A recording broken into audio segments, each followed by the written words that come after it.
Hello friends, welcome to SVE academy. Friends, हम non traditional ways पढ़ रहे थे जो सिक्योरिटी के हैं। और उसमें हम अब बात करेंगे ग्लोबल पॉवर्टी की। Global poverty is another source of insecurity. दोस्तों, भूलना मत कि हमारा कंसर्न क्या है। चैप्टर का नाम है security in the contemporary world. तो ग्लोबल पॉवर्टी को हम सिक्योरिटी से लिंक करेंगे, राइट। मतलब ऐसे ही इमेजिन कर लो दोस्तों, अगर आपके पास पैसा नहीं है और आपको अपने बच्चे या अपने परिवार को संभालना है या खुद को भी संभालना है, राइट, तो आप गलत काम करोगे, ठीक है, और उससे होगी वायलेंस, राइट। हाँ, आप कह सकते हो कि आप वेट करिए, आप ये करिए, स्किल लीजिए, वो करिए, है ना, एजुकेशन लीजिए, उन सब से। लेकिन कितना होगा? मतलब एजुकेशन के लिए भी फीस चाहिए होती है, स्किल लर्न करने के लिए भी फीस चाहिए होती है। कैसे लर्न करेगा कोई? तो वहाँ पे इसलिए रिसोर्स डिस्ट्रीब्यूशन या वेल्थ रीडिस्ट्रीब्यूशन बहुत इंपॉर्टेंट है दोस्तों, जो सरकार को करना चाहिए। आप बोलोगे ये कैसे होगा? क्या लोग डोनेशन देंगे? यस, डोनेशन इज एक तरीका। दूसरा तरीका टैक्स, डायरेक्ट टैक्स होता है, राइट। डायरेक्ट टैक्स लीजिए और वो रीडिस्ट्रीब्यूट करिए। सरकार की रिस्पॉन्सिबिलिटी है। स्किल प्रोवाइड करिए, एजुकेशन प्रोवाइड करिए, खाना प्रोवाइड करिए, घर प्रोवाइड करिए, फिर धीरे धीरे उनको पॉवर्टी से बाहर लाइए। ये बेसिक तरीके हैं, ठीक है दोस्तों। तो ये आप समझ सकते हो कि पॉवर्टी जो है वो इनसिक्योरिटी के लिए बहुत बड़ा कंसर्न है। World population now at 760 crore will grow to nearly 1000 crore by the middle of the 21 century. 800 crore population हो चुकी है, बुक तो पुरानी है, राइट। और 1000 करोड़ आपकी हो जाएगी 2050 में। Currently half of world population growth, word देखो, पॉपुलेशन ग्रोथ है, पॉपुलेशन नहीं है, ठीक है।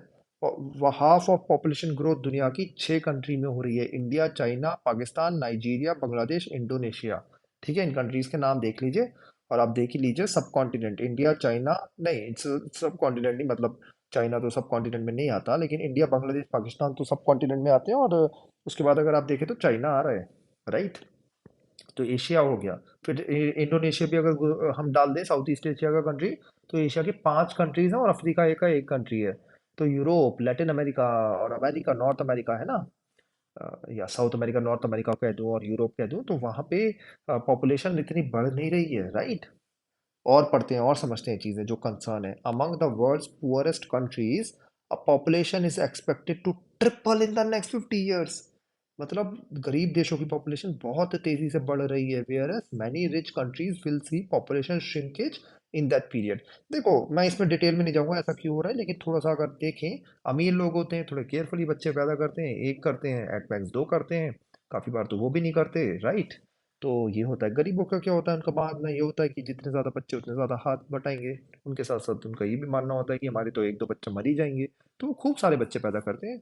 इस तरीके से बच्चे बढ़ जाते हैं, ठीक है। यहाँ पे आप रिलीजन, कास्ट, वो सब चीज़ें मत डालना, या किसी भी वो इस एंगल से भी मत देखना कि हाँ अफ्रीका में खूब बच्चे पैदा करते हैं, एशिया में खूब बच्चे पैदा करते हैं, वो सब एंगल से मत जाना। ये गरीबी और अमीरी का बेसिक सी चीज़ है, ठीक है। ये ट्रेंड आप इंडिया में भी देख सकते हो, ये ट्रेंड आप वेरियस रिलीजन्स में भी देख सकते हो। जहाँ पढ़े लिखे एजुकेटेड लोग हैं वो कम पैदा कर रहे हैं, अदरवाइज ज़्यादा हो रहे हैं, ठीक है। तो ये एक कंसर्न है, क्योंकि खूब सारे बच्चे हो गए, आपके पास खुद खाने को है नहीं, और आप बच्चों को कैसे खिलाओगे? High per capita income and low population growth make rich countries और rich social groups get richer, ठीक है। आपकी इनकम खूब ज़्यादा है और आपका एक बच्चा पैदा हुआ है, राइट। आपकी इनकम बहुत तेज़ी से बढ़ी है, बहुत एक्सपोनेंशियली बढ़ी है, ठीक है, अच्छी खासी ग्रोथ हुई है। एक बच्चा है, दो बच्चे हैं, या ओवरऑल सोसाइटी को भी देखिए, कंट्री की ग्रोथ काफ़ी अच्छी हुई है। लेकिन पॉपुलेशन इतनी तेज़ी से ग्रो नहीं हुई है, बल्कि डेथ रेट कहीं कहीं पे काफ़ी ज़्यादा है और बर्थ रेट कम है। तो इससे क्या होता है, चीज़ें ऑलरेडी डेवलप है, कंट्री डेवलप्ड है, तो रिच लोग और रिच होते जा रहे हैं दोस्तों, ठीक है। Whereas low incomes and high population growth reinforce each other to make poor states and poor groups poorer। अमीर अमीर होता जा रहा है, गरीब गरीब होता जा रहा है। ये तो इंडिविजुअल लेवल पे बात करी। उसके बाद अमीर कंट्री और अमीर होते जा रही है, गरीब कंट्री और गरीब होते जा रहे हैं। क्योंकि पर कैपिटा आपकी जब पॉपुलेशन बढ़ रही है दोस्तों, तो इनकम इतनी तेजी से बढ़ नहीं रही है, तो पर कैपिटा इनकम आपकी कम हो जा रही है। पर कैपिटा इनकम मतलब अगर पर व्यक्ति की इनकम अगर देखी जाए, ठीक है। अगर आपकी इनकम है 1000 पूरे कंट्री की, और आपके लोग हैं 100, तो पर कैपिटा इनकम 10 हो गई, ठीक है। तो आपका क्या हो रहा है, इनकम जो है वो तो लेट्स से 2000 हुई, है ना। पॉपुलेशन आपकी 500 हो गई। तो ये 4 हो जा रहा है दोस्तों, 4 कम हो गई पर कैपिटा इनकम, ये सीरियस कंसर्न है। वेयर एज बाकी जगह 1,000 हो गया, 10,000 है ना, 10,000 हो गया।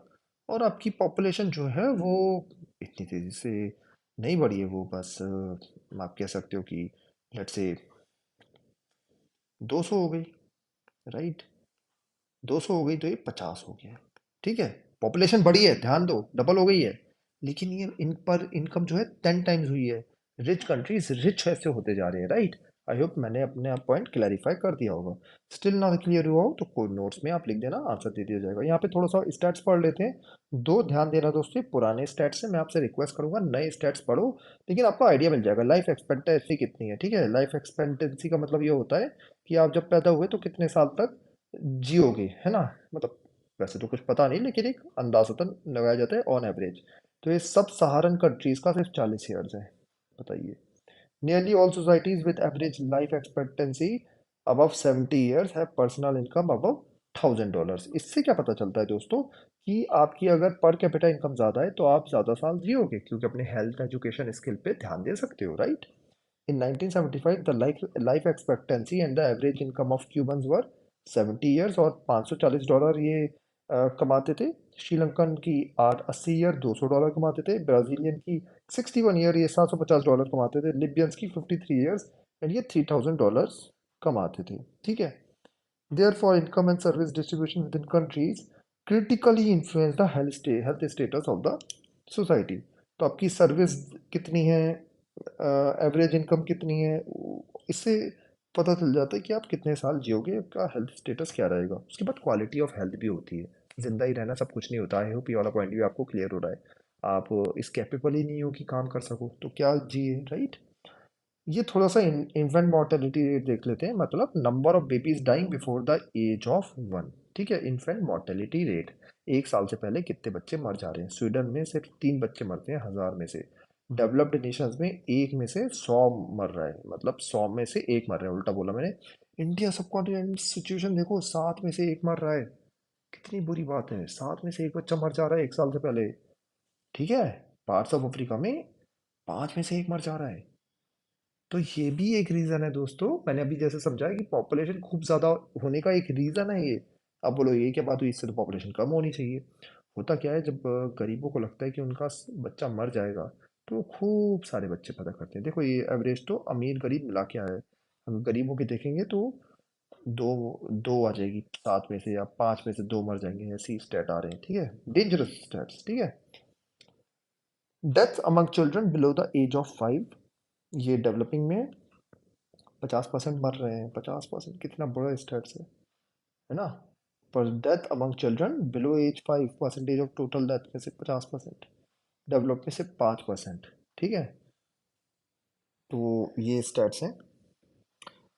Infants and children are most vulnerable due to food shortage, poor sanitation and inadequate medical care, क्योंकि इम्यूनिटी होती नहीं है बच्चों में। फूड अच्छा चाहिए होता है, डेवलपिंग ईयर्स होते हैं, इसकी वजह से ध्यान देना होता है जो गरीब लोग दे नहीं पाते, राइट। उसके साथ साथ आपको ये भी याद रखना है कि बीमारियां डेवलपिंग नेशंस में ज़्यादा होती हैं, कम्युनिकेबल डिजीजेस, उससे भी बच्चे मरते हैं। आगे चलते हैं दोस्तों। Globally this disparity contributes to the gap between the northern and the southern countries of the world. Northern countries में दोस्तों अमीर जो देश है ना, उनको माना जाता है। मतलब ये बोलते हैं कि नदर्न हेमिस्फीयर में अमीर कंट्री रहते हैं, सदर्न हेमिस्फीयर में गरीब कंट्री रहती है, इसलिए नदर्न और सदर्न आए हैं। पूरी तरीके से ये ट्रुथ नहीं है, क्योंकि सदर्न हेमिस्फीयर में ऑस्ट्रेलिया भी आता है जो डेवलप कंट्री है, राइट। लेकिन जनरली आप देखोगे तो नॉर्दर्न हेमिस्फीयर में अमीर है, सदर्न में गरीब है, ठीक है दोस्तों। मतलब ज्योग्राफिकली अगर लाइन जो बनाते हैं ना हम इक्वेटर, उसके ऊपर नॉर्दर्न हेमिस्फीयर, नीचे सदर्न हेमिस्फीयर, ठीक है।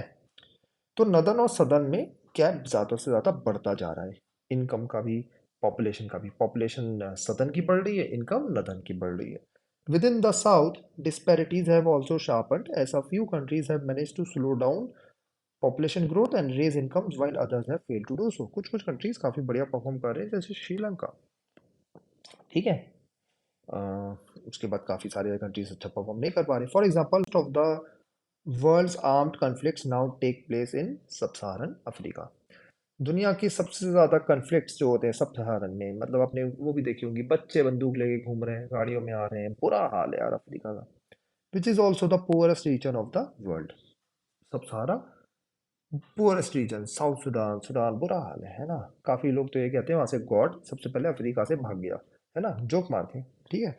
At the turn off the 21st century, more people were killed in wars in this region than in the rest of the world। तो सब सारा कंट्रीज में वॉर में खूब लोग मर रहे हैं और न्यूज में भी नहीं आता, ठीक है, न्यूज में भी नहीं आता। ये भी बढ़िया बात है। अगला टॉपिक पढ़ते हैं हम, माइग्रेशन। पावर्टी लिंक्ड है दोस्तों पावर्टी से, है ना, तो इसलिए माइग्रेशन अच्छा टॉपिक। माइग्रेशन का मतलब एक जगह से आप दूसरी जगह जा रहे हो पूरी तरीके से सेटल होने के लिए, ठीक है। माइग्रेशन का मतलब ये नहीं कि सिर्फ घूमने गए, सेटल होने के लिए चले गए, ठीक है। मैं यहाँ से इंग्लैंड घूमने गया, ये माइग्रेशन नहीं। मैं इंग्लैंड में जाके सेटल हो गया, है ना, टेम्पररी या परमानेंट, उसको माइग्रेशन कहेंगे। Poverty in the south has also led to large scale migration to seek a better life, especially better economic opportunities in the north। साफ सी लाजमी बात है, आप बेटर लाइफ चाहते हो, आप डेवलप्ड कंट्रीज जाओगे, राइट, पढ़ाई करने जाओगे, बल्कि वहीं टिक जाओगे, वहीं रहोगे, फिर उनकी नागरिकता भी लेना चाहोगे, क्योंकि बेटर नेशन है, बेटर क्वालिटी ऑफ लाइफ है, ठीक है। Better hair, better better air, better health, better लोग, है ना, तो वहीं रहना चाहते हैं, ठीक है।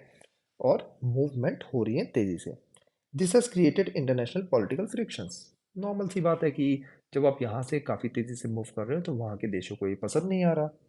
वहाँ के लोग बोल रहे हैं ये क्या है, ये तो हमारे रिसोर्सेज ले रहे हैं। उसके बाद वहाँ का जो आदमी है वो तो 6 से 8 घंटे काम करता है, बाकी टाइम आराम करता है, बाकी टाइम अपनी लाइफ जीता है। इंडियंस में तो कोई लाइफ है नहीं। वो तो बोलते हैं हम तो 12 से 15 घंटे काम करेंगे, खूब पैसा कमाएंगे।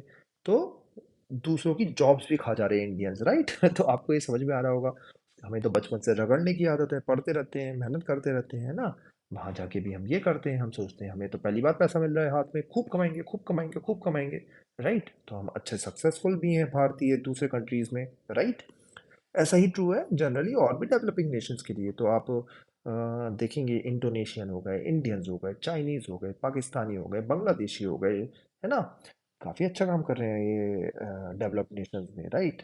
और इससे थोड़ा सा फ्रिक्शन जनरेट हो रहा है कि बाहर के लोग आ रहे हैं। तो ये है इंटरनेशनल पॉलिटिकल फ्रिक्शंस, क्योंकि दोस्तों आप जब वहाँ की नागरिकता भी ले रहे हो तो आप वोट कर सकते हो, और आप वोट जो है अपने बंदे को दोगे। तो ये वहाँ की कंट्रीज बोल रहे हैं ये क्या करा, ये तो हमें माइनॉरिटी बना दिया हमारे देश में, राइट।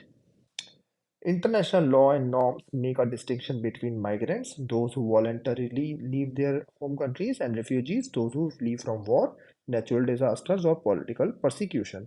नोट्स में दोस्तों लिख लो, अच्छे से समझ लो, माइग्रेंट्स और रिफ्यूजीज में फ़र्क होता है। माइग्रेंट का मतलब ये है कि जो अपने कंट्री अपनी मर्जी से छोड़ के जा रहा है। जैसे मैं एमबीबीएस की पढ़ाई करने चला जाऊँ, इंजीनियरिंग पढ़ाई करने चले जाऊँ, या गूगल में जॉब करने चले जाऊँ, right, MS master of science करने चले जाऊँ, है ना, तो मैं माइग्रेंट माना जाऊँगा। रिफ्यूजी का मतलब ये है कि इंडिया में अटैक कर दें, ठीक है, इंडिया में किसी रिलीजन के लोगों को भगा दें, इंडिया में सारे हिंदूज को भगा दें, मुस्लिम्स को भगा दें, या किसी एक्स वाई जेड रिलीजन को, या सारे एथिस्ट को भगा दें कि आप जाओ यहाँ से, एथिस्ट इंडिया में नहीं रह सकते।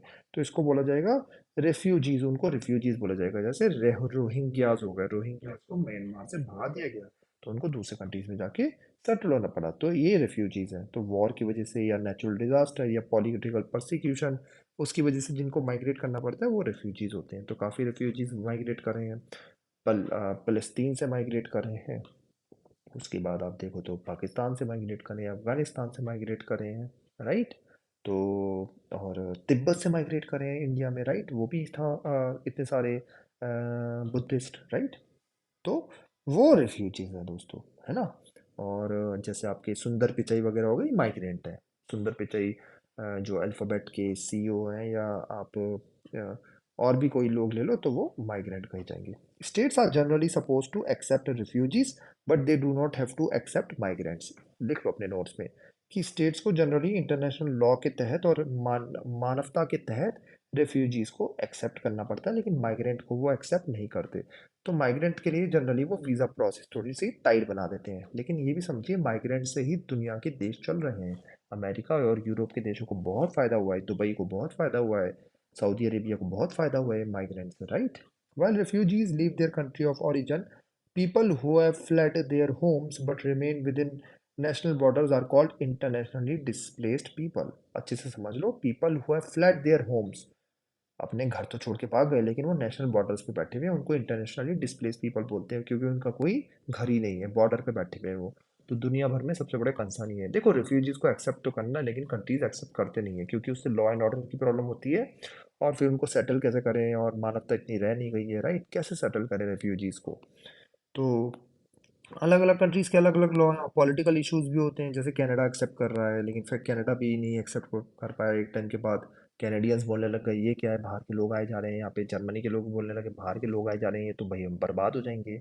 ये लोग बाहर से आते हैं, चोरी करते हैं। उसके बाद अलग अलग सी बातें निकलती है कि हमारी महिलाओं से शादी कर लेते हैं। वही कंसर्न रेज होते हैं कि रेप कर देते हैं, शादी कर देते हैं। फिर मतलब वो नेगेटिव बातें भी स्टार्ट हो जाती हैं थोड़ी सी लोगों की, राइट? उसके बाद बोलते हैं कि हमारी तो रेस बदल जा रही है, राइट? इंटर मैरिज हो रही है। उसके बाद बोलते हैं गंदगी फैला रहे हैं, इनको रहना नहीं आता, उनको खाना पिला खिलाना पड़ रहा है। तो अलग अलग कंसर्न है, इसकी वजह से उनको एक्सेप्ट ही नहीं किया जा रहा। ठीक है, काफ़ी लीडर्स एक्सेप्ट ही नहीं कर रहे उन्हें। Kashmiri Pandits that fled the violence in the Kashmiri valley in the early 1990s are an example of an internally displaced community. क्योंकि दोस्तों ये इंटरनली डिस्प्लेस्ड हुए हैं, ठीक है।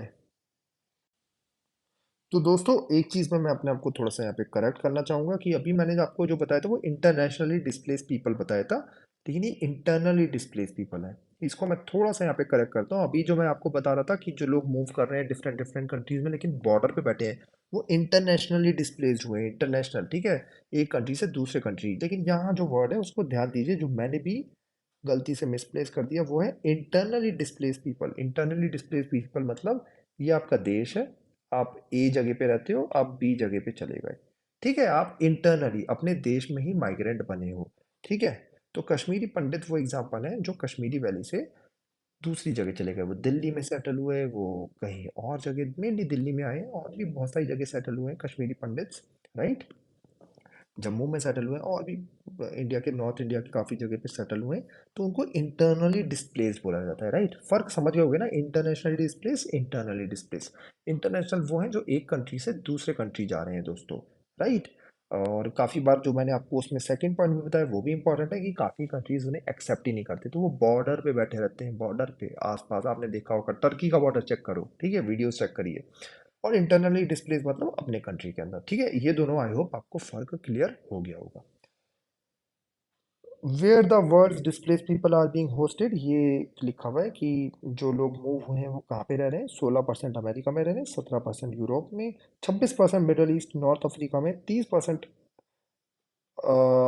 अफ्रीका के हैं वो, और 11% एशिया पैसिफिक। तो जो वर्ल्ड के लोग हैं वो इन इन जगहों पे जाके रह रहे हैं। अमेरिका में 16%, यूरोप 17%, मिडल ईस्ट और north Africa 26, Africa 30, Asia and Pacific जिसमें भारत भी आता है उसमें 11% है, ठीक है। वहाँ पे अब जाके रह रहे हैं आपके refugees. The world refugee map tallies almost perfectly with the world conflict maps because wars and armed conflicts in the south have generated millions of refugees seeking safe haven. तो वॉर होती है, आर्म कन्फ्लिक्ट्स मेन रीजंस होते हैं जिसकी वजह से लोग move करते हैं एक जगह से दूसरी जगह, साउथ से नॉर्थ। आप, आई होप आपको साउथ और नॉर्थ अब क्लियर हो गया होगा, जो मैंने पिछले थोड़ी देर पहले ही जब समझाया था, है ना। From 1990 to 1995, 70 states were involved in 93 wars which killed about 5 lakh people. तो 5 सालों के अंदर ही 70 स्टेट्स में खूब लड़ाई हुई, 93 वॉर, जिसके 55 लाख लोग मारे गए। As a result individual and families and at times whole communities have been forced to migrate because of generalized fear of violence or due to the destruction of livelihoods, identities and living environments. Example Rohingya मुसलमान जो Myanmar से move करके Rohingya, ठीक है, I hope आपने पढ़ा होगा news में, ये बांग्लादेश गए और इंडिया में गए। इंडिया ने अभी रिसेंटली इन्हें काफ़ी फ्लैट्स भी दिए हैं लीगली, ठीक है, इंडिया ने दिए हैं, इसलिए न्यूज़ में काफ़ी ज़्यादा है। और पॉलिटिकल कंसर्न है क्योंकि सिंस ये मुस्लिम्स हैं और दूसरे कंट्रीज़ के आए हुए हैं, तो इंडिया में ये रेज हो रहा है कंसर्न कि आपने इन्हें एक्सेप्ट ही क्यों करा, आपने इन्हें एक्सेप्ट ही क्यों करा, ठीक है, ये कंसर्न रेज हो रहे हैं, राइट।